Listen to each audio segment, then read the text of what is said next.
Hello and welcome to NDTV. I'm Aditya Kaul. It's been 2 years ever since the war between Israel and Hamas broke out after the 7th October terror attacks in southern Israel and has now claimed thousands of lives, particularly in Gaza. The hostage crisis continues, but will the Gaza peace plan and the Middle East summit pave the way forward for a long-term peace and solution in Gaza? Joining us today to discuss that and a lot more is a special guest, Dr. Varsen Shahin, Minister of Foreign Affairs and Expatriates of the State of Palestine. Thank you very much, Minister, for joining us here exclusively on NDTV. Let me begin by asking you about the entire Middle East plan, the peace summit by US President Donald Trump, and of course, the Gaza peace plan as well. President Trump referred to it as a new dawn for the Middle East. Are you really confident that this will be certainly a new dawn and your fight for a Palestinian state? Will the Palestinian question really be addressed?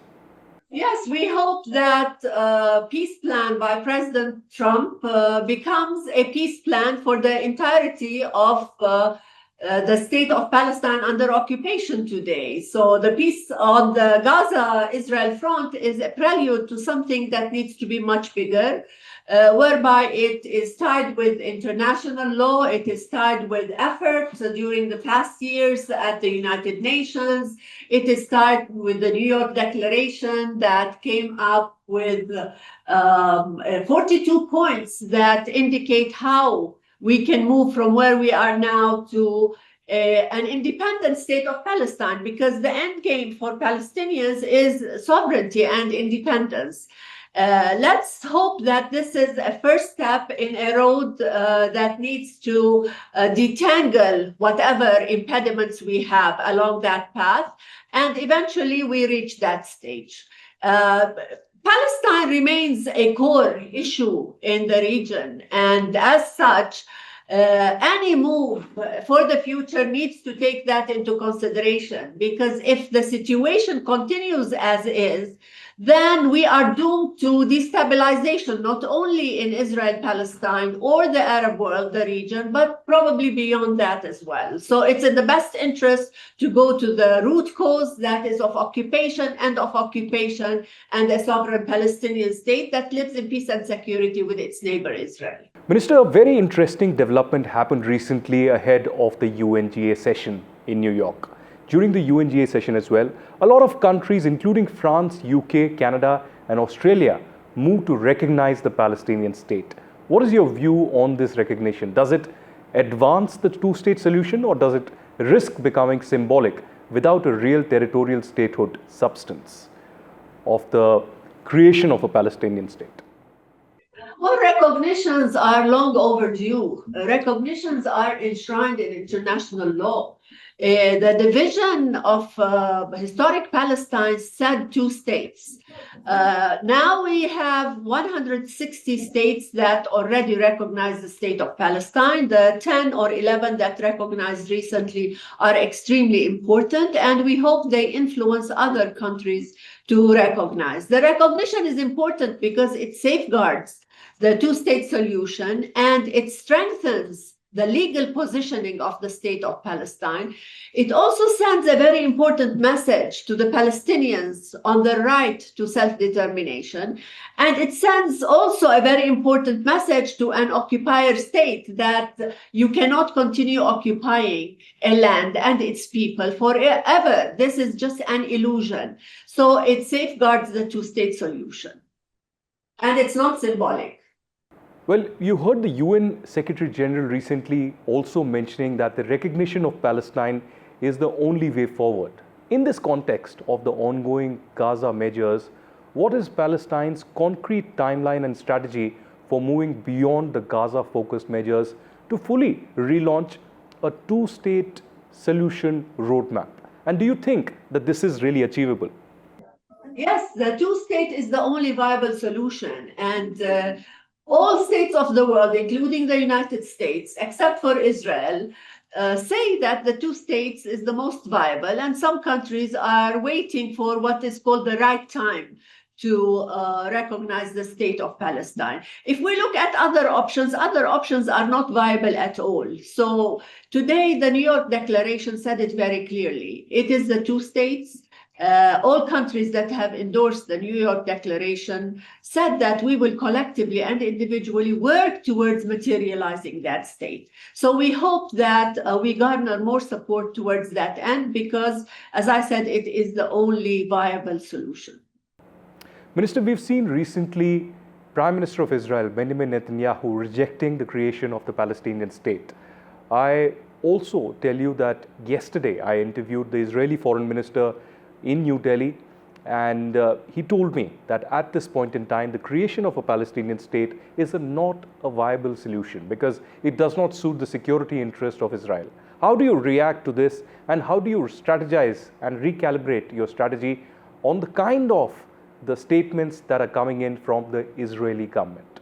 The Israelis are no two-staters. And they don't shy away from saying it. Benjamin Netanyahu, his cabinet, the Israeli policy at large is not a two-stater. In fact, they call for more annexation, and not just only on Israel, on the Palestinian front, but also beyond that, moving into infringing on the sovereignty of neighboring countries. This is a very well-known fact. And because of that, the world today more than ever needs to think about this very seriously and very carefully, because this colonialist, annexationist attitude is a big destabilizer in the region. And if we want security and prosperity in the region for all of its people, including the state of Israel, then we need to ensure that the two-state is respected and the rights of the Palestinian people are respected. Today we have the New York Declaration. We have over two-thirds of the world telling Israel that this is a no-starter. Your continuing occupation cannot hold much water any longer. And we will together, all of us, be working on materializing the two states through international law. Minister, one question also on the neutrality of US President Donald Trump. And the question is important because ever since he took charge as a US President for the second time earlier this year, we are seeing a deeply divided world. We are also seeing not just the tariff issue, but we are seeing an economic policies or the confrontations with Trump with different countries all across the globe. But in the context of Palestine, do you think that the roadmap to peace of Donald Trump is achievable and Trump can be a neutral actor? How much trust does the Palestinian government really have on Donald Trump? Well, it's about who can make a difference. And we know that President Trump is a maker. And if he wants to make a difference, he can. And we've seen it done elsewhere and on the Gaza front. I mean, when President Trump intervened, we have this peace agreement, albeit we would like to see it sustained. Because today there are attacks here and there, and the items in that agreement are not fully respected. But we hope that the initiative continues on forging peace, and we know that neutrality and impartiality is very important when it comes to Israel-Palestine, and the impunity with which Israel has been granted for a long time is what really gotten us where we are today. So we hope that the current US administration, with a genuine intent on forging peace, would take that impartial route and would take the interest of the two peoples, the Palestinians and the Israelis, and the respect for international law. Because what the Palestinians are asking is nothing above or below international law, but aligning with international law. Minister, you know, recently I was in Israel and I interviewed Benjamin Netanyahu, the Israeli president, just in August, a couple of months back. And while I was interviewing, of course, the war was underway. There were many deaths that were happening. There were clashes. There were also a lot of killings that happened in Gaza. The hostage crisis was continuing. And the Prime Minister of Israel told me that Israel will not occupy Gaza. The IDF will not occupy Gaza. He also told me that Israel will have a new kind of a governance structure in Gaza, and there perhaps would be international forces involved. And subsequently, we saw the Gaza Peace Summit, and of course, we are walking towards that, where at least 8 Islamic countries have come together supporting the Gaza peace plan, including Indonesia and Pakistan and others have pledged support. But perhaps there will be some kind of an international security force, a stabilizing figure in Gaza on terms of what happens in the UN peacekeeping really. But how confident are you that now that the international forces of this kind will be part of the governance structure? Is this the way forward to create that kind of an atmosphere of a long-term peace, if not a permanent solution? Well, the first and foremost priority for us, for Palestinians, is an end of aggression on Gaza and a means of starting immediate relief and reconstruction in Gaza. That would take us to something bigger, as I said, on the peace process for the entirety of Palestine.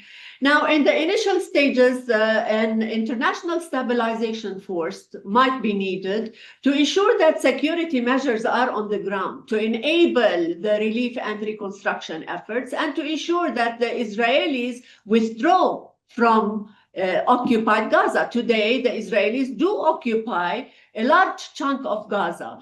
So we hope that the ISF does its work for a specific time with a very clear mandate by the United Nations to enable the much larger peace process that entails a lot more than Gaza to be taken forward. Minister, let's now turn our attention briefly towards India-Palestine relations as well. Traditionally, Minister, India has been a supporter of a two-state solution, and it has recognized Palestine from the very beginning. We've had a very warm and cordial relations. I remember even after the war began in October 2023, the Indian Prime Minister did condemn the terror attack first all across the globe, but India was also the first country to send in relief material and humanitarian aid for the people of Gaza. You know, I personally visited Ramallah in 2015 and interviewed President Mahmoud Abbas. And at that particular time, one thing that I noted was that might be differences, ideological differences, etc. But there are independent relations that India has with Israel and Palestine. There's immense friendship and love for India in common people of Palestine. You know, from a normal taxi driver in Ramallah to the president himself, everybody has good things to say about India. So how do you, as a Foreign Affairs Minister of Palestine, see India-Palestine relations, and what kind of expectations do you really have from India? I would like to confirm that we have a very cordial, very respectful relationship with India that dates back to decades. I mean, in the 1930s, India was very supportive of the plight of the Palestinians. In the 80s, India recognized the state of Palestine. In the 70s, India recognized that the PLO was the sole representative of the Palestinian people. In 1947, India did not approve of the division plan of historic Palestine. So our relationship dates back a long time. And we've seen India in support of resolutions on Palestine throughout many decades at the Security Council.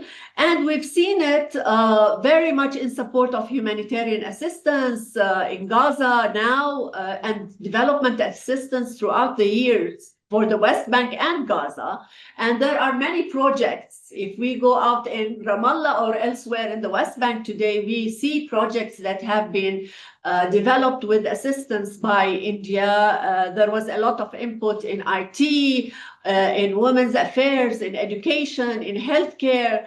And we expect that India will continue this assistance because it is a friend of the Palestinian people and understands that if Palestine wants to be on par with other countries of the world, it needs this kind of assistance, especially now.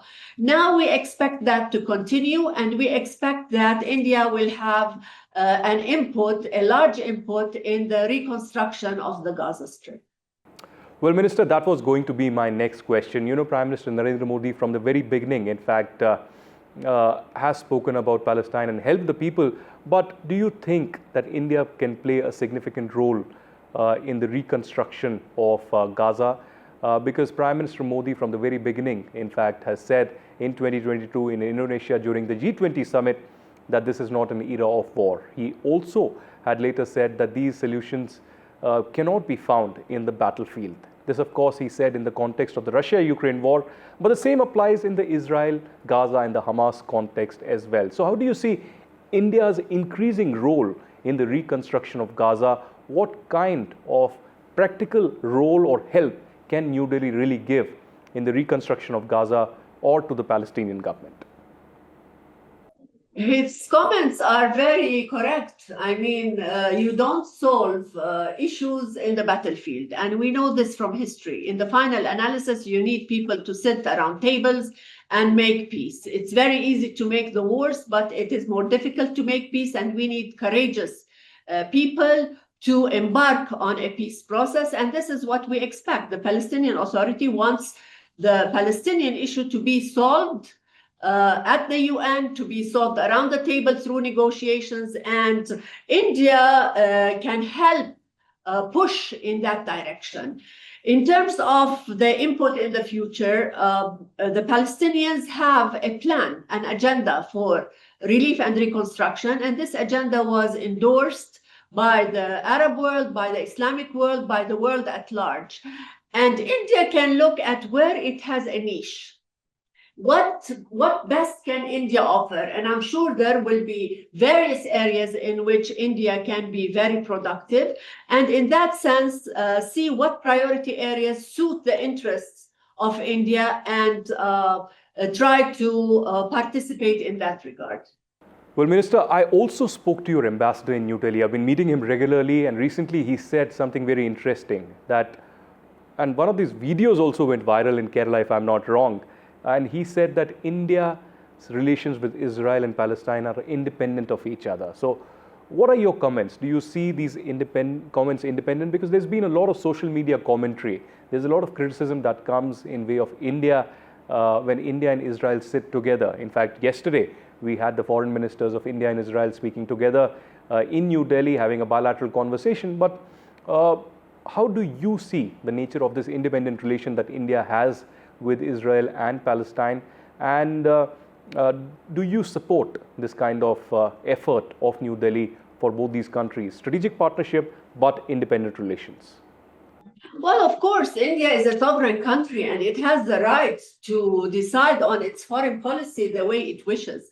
But I'm sure also India looks at aligning with international law, aligning with the rights of the people to self-determination, respecting the rights of the Palestinian people, empowering the Palestinian people to have their own country. So in that sense, you can speak with Israelis, of course, and you can continue your relationship with the Israelis, but at the same time ensuring and influencing the Israelis that the right course to be taken is towards ending occupation and respecting the rights of the Palestinian people for their country as enshrined in international law. So we have no problem, because the issue is not about delegitimizing Israel. It's about legitimizing Palestine. And if Palestine is legitimized, Israel can continue to live in peace and security and can have, prospering relations with all countries of the world. But that needs a conducive environment whereby all countries of the region are respected and their sovereignty is respected. Minister, now I have just last two questions in this interview for you. One, of course, I have to ask you this, that there's been, enormous levels of killings in Gaza. A lot of innocents have died in the process of Israel targeting the Hamas terror group. And of course, there are human rights violations that are spoken about. In many cases, there are innocents that have killed, as I said. But on the other side, the Israeli government and the Israeli side says that we can consider history, but the entire attack also began on the 7th of October, when the terror attack happened in southern Israel, killing 1,200 innocent people. It was an attack against the Jewish state, it was an attack against Israel, and it was against the Jews. So I know your government line that you disassociate with Hamas, but how do you, guarantee the people and to the global community that Hamas will not again use arms and perhaps launch an attack against Israel or another such hostage crisis, or use violence or terrorism to achieve their goals? How does your government dissociate with Hamas completely? First of all, I'm sure you appreciate that this did not start on October 7th. I mean, violations of Palestinian rights, infringing on their human rights has been ongoing for 7 decades. And it is really the occupation and the violations that push people into corners, some of them into violence. And October 7th needs to be seen in that context. I'm not saying October 7th was something that we wished it to happen, and I'm not saying that violence is good in terms of bringing rights. I'm saying that violence breeds violence. And for Palestinian people that have been living in a very violent environment for many decades, invariably, some become violent and use violence. Although the official line is nonviolence. Now, the guarantee is respecting the rights, ending occupation, and ensuring Palestinians can develop and unleash their potential in a sovereign state of Palestine as per international law. Other than that, the violence cycle will continue, and we will see more lives being taken away from all sides. And it fuels the extremism on any side. So tell me, Minister, whenever the new government forms in Gaza, it could be in a month, it could be in 5 years, do you think that the Palestinian Authority should have a predominant role in that? Or do you think that the Hamas could again take control democratically or by the use of the gun? So who should have the larger say when it comes to governance of Gaza? Do you think the Palestinian Authority in West Bank is ready to take control of Gaza? Look, what I would like to see is what would be a natural evolution. The natural evolution would be for the core on the West Bank today to be governing in Gaza, because now the separated part, which is Gaza, would come back to the core. And it's only natural that the legitimate authority today, which has the political and the legal mandate on the entirety of the state of Palestine, rules in Gaza. Now, the world wants us to follow a democratic principle, and we want to. We will hold elections, and the people will say who the leadership would be. And, you know, we've asked to democratize, but if the election results do not suit the world, then that principle can be dropped. But it can't be. We want to have democratic principles. We will go to the ballots. We will have elections, and the people will say who the leadership would be. But in the initial stage, it would be whoever has now the political and the legal mandate over the entirety of the state of Palestine. Well, also on the question of terrorism suffered by India, well, I'm not saying what is terrorism, who is terrorism, because unfortunately the UN hasn't been able to even define terrorism. There's no global consensus. But unfortunately, India has been a victim of terrorism. You saw the Pahalgam terror attack that happened in April this year. 26 innocents were killed. Pakistan was responsible for it. The Pakistan-sponsored terrorists of Lashkar-e-Toiba did it. So where do you stand? How do you see this kind of terrorism against India from Pakistan, India being a victim of Pakistan-sponsored terrorism for a very long time? I ask you this because, you know, in February this year, Hamas terror group leaders, Hamas terrorists, shared stage with Lashkar-e-Toiba and Jaish-e-Mohammed in Pakistan-occupied Kashmir, which said alarm bells in New Delhi. It's a cause of concern for India's intelligence agencies and the armed forces. So how do you see, do you condemn this kind of terrorism emanating from Pakistan, particularly in Jammu and Kashmir?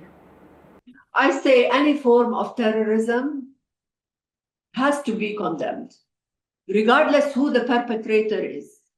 We do not want any sort of terrorism moving around in any parts of the world, not in India, not in Palestine, not in Europe, nowhere. But negating, solving the root causes of the problems might enter people into cycles of violence we can do without if there is proper detangling of the issues and moving forward with a clear framework on what peace means and what the respect of the people, whoever they are, means. Minister, I know you are a a busy day today. We're speaking early morning today, but trust me, this is my last question. As somebody who believes in diplomacy, as somebody who's engaged in dialogue and diplomacy all across the globe, pleading the case of Palestine, I have to ask you this. Do you perhaps see a moment, perhaps in near history, where the Mahmoud Abbas government could in fact be on the same page with Israel, or at least Israel and Palestine could come on the same page for a larger solution for the people of both Israel and Palestine? I think we need to work towards that, because that's the only way out of this. If this was a dream today, we need to make it happen in the near future, because dialogue and only dialogue will bring peace to the area. And the respect of the rights will also head us to that direction. Well, thank you very much, Minister Shahin, for joining us exclusively here on NDTV. It was a pleasure having you here.